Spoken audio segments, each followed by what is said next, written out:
If you're a developer, you know the drill. You've probably spent hours, maybe even weeks, tweaking your setup to get it just right. But what if you could take the collective wisdom of thousands of expert developers and distill it into one single perfect setup? Well, that's pretty much the idea behind Omarchy. It's an opinionated developer-first Linux environment from David Heinemeier Hansson, the creator of Ruby on Rails. Think of it as a vision for the ideal development machine, all packaged up and ready to go.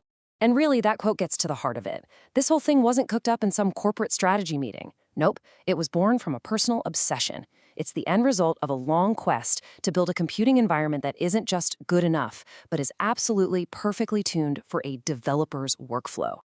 All right, so here's how we're going to break this down. First, we'll get into the problem Omarchy is trying to solve. Then, we'll unpack its unique omakase philosophy. After that, we'll dive into what it's like to live in its keyboard-driven world, and really focus in on its default editor, NeoVim.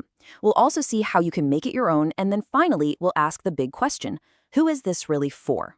So, why does something like Omarchy even need to exist? Well, it all starts with a classic dilemma that I'm sure a lot of you have faced, especially if you value both power and a polished experience.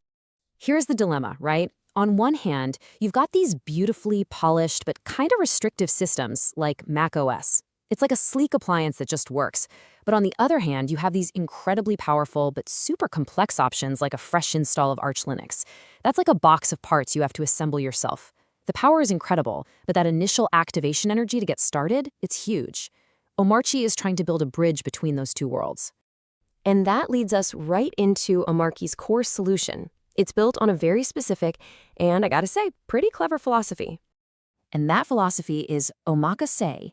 If you've been to a great sushi restaurant, you know what this means. You trust the chef to just serve you the best stuff they have. In the world of software, it means you're getting a masterfully curated toolbox. But the chef here isn't just one person. It's like the distilled wisdom of countless power users. You're getting a set of defaults that represent the community's best ideas for a killer developer setup. So what is it, technically speaking? Well, it's a Linux distribution built on the solid foundation of Arch Linux, and it uses a really slick modern window manager called Hyperland. But the most important part of that sentence is productive immediately.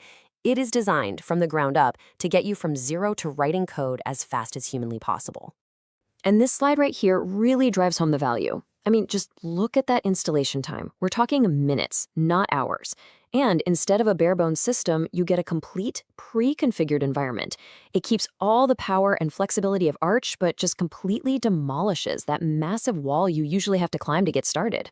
Okay, let's get into what it's actually like to use Omarchy day to day. The very first thing you have to understand is that it's going to fundamentally change your relationship with your mouse.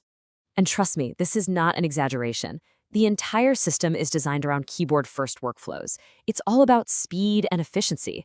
The idea is that your hands stay on the keyboard, right where a developer needs them, instead of constantly jumping over to the mouse. Now, this is all possible because of something called a tiling window manager. See, most of us are used to desktops where windows just pile up on top of each other and you're always dragging them around. A tiling manager is different. It automatically arranges all your windows for you in a perfect gapless grid. And this picture shows the difference perfectly. On the left, you've got that familiar, chaotic mess of overlapping windows. But on the right, that's the Omarchy experience. You open a new terminal, and bam, it snaps right into place next to your editor. You open another one, and you get a perfect grid. No wasted time, no wasted space. It just works. All right, now for the real heart of any developer's setup, the code editor. And Omarchy's choice here? Well, it's a big part of its identity. So the default editor is NeoVim, a modern take on the legendary Vim editor. And yeah, as the quote says, it's a superpower. It definitely has a learning curve, no doubt about it, but the payoff in sheer speed and power once you get the hang of it is just immense. But here's that omakase magic again, right? That expert consensus in action. You don't just get a blank, empty NeoVim config. You get LazyVim. Think of it as the community-approved gold standard setup for a powerful NeoVim experience. It's a complete package that turns NeoVim into a full-blown IDE right out of the box. All the best plugins, all the smart key maps, it's already done for you. So what's that feel like? Well, your spacebar basically becomes your new best friend. Need to find a file? Just tap space and start typing the name. Want to search your entire code base? A quick 3-key combo and the results are right there.